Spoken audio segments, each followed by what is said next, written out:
Hello and welcome. My name is Meepolis, the he/she, and today we are looking at and talking about War of the Blink by Michael Nicoll Yahgulanaas, published by Locarno Press, an imprint of Simply Read books, in 2017. My second Yahgulanaas review since the great channel reset.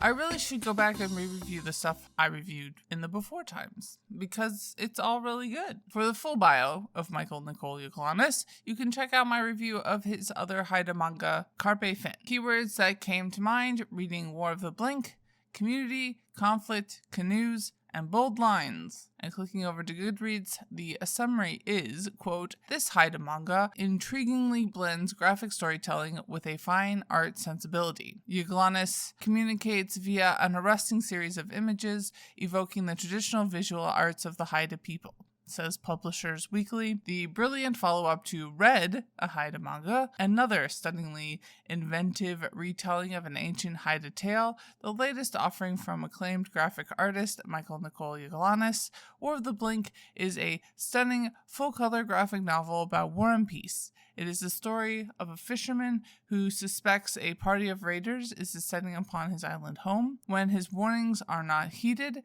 the man sets out to guard the village on his own, only to find himself caught up in a high-stakes game of kidnap and bluff. All this leads to a final showdown in which one of the sides must blink first, and the villagers find a surprising way to save face and their home and avoid bloodshed. Combining traditional Northwest Coast and Japanese comic art in Yahgulanaas' own dizzingly original mish-mash, War of the Blink is a timeless fable about the bravery it takes to choose peace over war. An earlier version of the artwork was displayed at the Vancouver Art Gallery, a part of the groundbreaking exhibition Raven Traveling, end quote. A mesmerizing use of traditional style with his own twist. The War of the Blink is a standout from the crowd, plus the page layouts felt a tad bit easier to follow, so I would definitely recommend it as maybe a first-time Yahgulanaas reader. You also get to see all the pages combined into a whole single piece in the back of the book, and it's really gorgeous. Looking at the different points of diversity that I always want to talk about, things are pretty focused and one note when it came to race, class, ability, sexuality, and gender. But I like seeing how the two villages related and worked things out, and that was definitely the main focus of the story, more so than too much in the singular character development area. And to conclude, sticking with what seems to be a tradition with Yahgulanaas, I would rate this a 4 out of 5 because I really liked it. But y'all keep reading and organized to end capitalist oppression.